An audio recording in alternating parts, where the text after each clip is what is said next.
We have something called Celebrity True or False, if you wouldn't mind letting us know if some of these things are true or false. Roll the drop, please. Celebrity True or False. You can't handle the truth. Okay, so the movie title, True or False, As Good as It Gets, was originally called Old Friends. Is that a true story?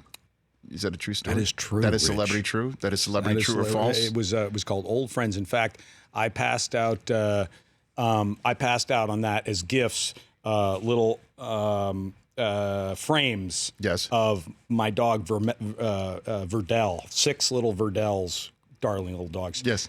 When they're not crapping in your trailer. Right. And it said Old Friends on it. So that's a collector's item right there before we switch the name. I think we've got a photograph up there, right there. Okay. Next one. When Sidney Pollack called you to cast you in Sabrina, you thought it was a prank call. Is that a true story? Kind of not.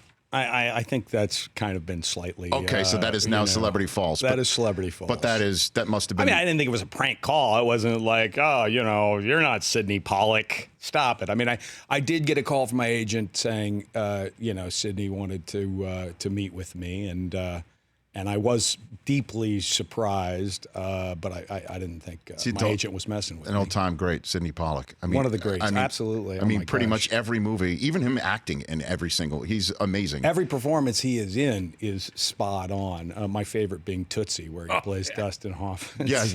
Right? Yes. You're a tomato! The agent. Well, also in Michael Clayton, which I think might have been his last acting role. Right. He was amazing. Amazing, yeah. In that. He was, and a great guy for me to start off with, because that was the first movie I did, and to have a guy there that, of course, I admired him as a director, but to have somebody there who was as good an actor as he was super cool.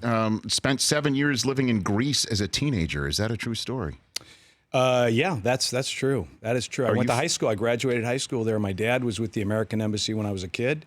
We were actually in Beirut, Lebanon, and the war got evacuated from Beirut to Athens, Greece, and my dad got reassigned to the embassy there and was there for actually 6 years, not 7. No kidding. Yeah. So are you fluent in Greek? Are you? Was that, what did you just say? I don't know. I couldn't tell you. No, I said I speak a little Greek, but okay. My wife and I took our kids over there a few years ago, and I definitely got yelled at by a few people when I was in, trying to overextend my command of the language, but I could get around. Well, if it has nothing to do with Giannis these days, sport, Antetokounmpo, we have no idea as a sports about whether you were talking Greek or not, unless we don't hear that name.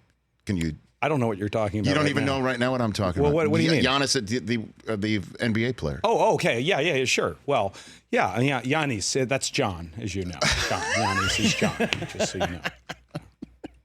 Actually, I did not know that. Yeah, Giannis. Yorgos is George. Giannis is John. So he's John Antetokounmpo? That's right. That's right.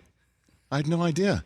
So I don't think you're telling the truth. I swear I am. Yeah, for sure. Giannis, absolutely. So should I just call him Johnny A from now on? From now on, you can. Johnny A, my guy from the Bucks, Johnny A. I'm like a Wikipedia page for you. You are right now. I mean, how have you guys survived on the show all these years without me?